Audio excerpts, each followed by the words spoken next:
ലോക്സഭാ തെരഞ്ഞെടുപ്പിൽ ബി.ജെ.പിയുടെ സുപ്രധാന ലക്ഷ്യമാണ് മിഷൻ സൗത്ത്. അതിലേക്ക് അവർക്ക് മുന്നിലുള്ളത് വലിയ വലിയ കടമ്പകളാണ്.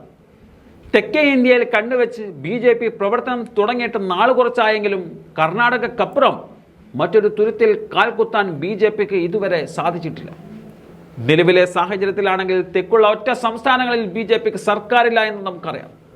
കർണാടകയും തെലങ്കാനയും അടുത്തടുത്ത് കോൺഗ്രസ് പിടിച്ചതിൻ്റെ അസ്വസ്ഥത വേറെയും നിലനിൽക്കുന്നുണ്ട്.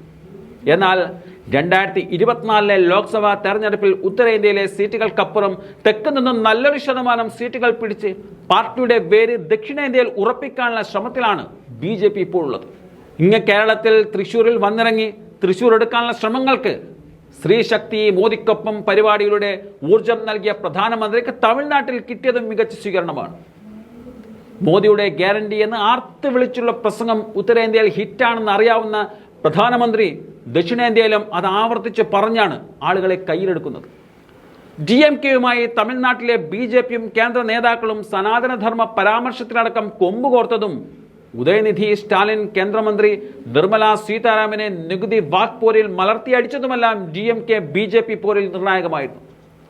ഈ സാഹചര്യത്തിൽ മോദിയും സ്റ്റാലിനും ഒന്നിച്ചെത്തുന്ന വേദി രാഷ്ട്രീയപരമായി വലിയ പ്രാധാന്യം അർഹിച്ചിരുന്നിട്ടും മോദിക്ക് തമിഴ്നാട്ടിൽ കിട്ടിയ ജൈവിളികൾ പല സാധ്യതകൾക്കും വഴിവെക്കുന്നതായി രാഷ്ട്രീയ നിരീക്ഷകർ പറയുന്നുണ്ട്. പ്രധാനമന്ത്രി നരേന്ദ്രമോദിയെ വേദിയിലിരുത്തി സംസ്ഥാനത്തിന്റെ നേട്ടങ്ങൾ നിരത്തിയും ഫെഡറൽ സംവിധാനമാണിതെന്ന് ഓർമ്മിപ്പിച്ച് സംസ്ഥാന ആവശ്യങ്ങൾ ഉന്നയിച്ചും തമിഴ്നാട് മുഖ്യമന്ത്രി M.K. സ്റ്റാലിൻ തന്റെ ഫെഡറൽ രാഷ്ട്രീയം വിളിച്ചു പറഞ്ഞ വേദി കൂടിയായിരുന്നു ഭാരതീദാസൻ സർവകലാശാലയിലെ 38ാമത് ബിരുദദാന ചടങ്ങ്.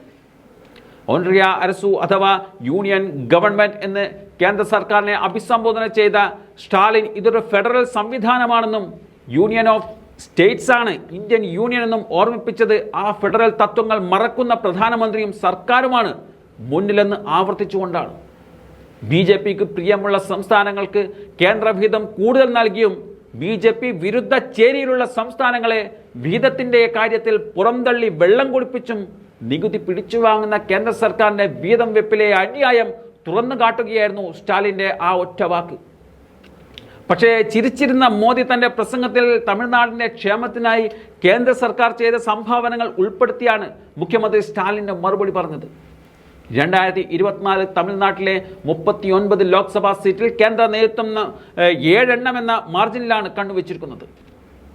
അതിന് വഴിയൊരുക്കാനാണ് മോദിയുടെ തമിഴ്നാട് സന്ദർശനത്തെ ബി.ജെ.പി ഉപയോഗിച്ചത്. സ്റ്റാലിൻ പ്രസംഗിക്കുമ്പോൾ പോലും മോദി വിളികൾക്ക് ബി.ജെ.പി അവസരമൊരുക്കിയത് ഇത് DMK ബി.ജെ.പി പോരെന്ന് കളമൊരുക്കാനാണെന്ന് വ്യക്തമാണ്.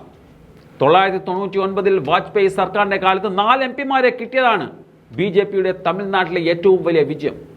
പൊൻ രാധാകൃഷ്ണൻ എന്ന നേതാവായിരുന്നു പാർട്ടിയെ തമിഴ്നാട്ടിൽ വിജയിപ്പിച്ചെടുത്തത്. ഹിന്ദു മുന്നണി എന്ന വലതുപക്ഷ സംഘടനയുടെ ഭാഗമായിരുന്ന പൊൻ രാധാകൃഷ്ണൻ പിന്നീട് 2 വട്ടം തോറ്റെങ്കിലും മോദി കാലത്ത് 2014 കന്യാകുമാരിയിൽ നിന്നും MP ആയി. അതാണ് തമിഴ്നാട്ടിൽ ബി.ജെ.പിക്ക് ഒടുവിൽ കിട്ടിയ MP. 2019 പൊൻ രാധാകൃഷ്ണൻ തോറ്റിരുന്നു. ഈ സാഹചര്യം മാറ്റി കാര്യങ്ങൾ അനുകൂലമാക്കാനും അണ്ണാടി MKക്കൊപ്പം നിന്ന് അവരുടെ തകർച്ച മുതലാക്കാനും ബി.ജെ.പിക്ക് തമിഴ്നാട്ടിൽ കഴിഞ്ഞിട്ടുണ്ട്. അതാണ് ഇനി 2024 DMK വേഴ്സസ് ബി.ജെ.പി എന്നതാകും തമിഴ്നാട്ടിലെ രാഷ്ട്രീയമെന്ന് ബി.ജെ.പി അധ്യക്ഷൻ അണ്ണാമലൈ പറഞ്ഞതിന് പിന്നിലുള്ള കാര്യമെന്നും പറയേണ്ടി വരും.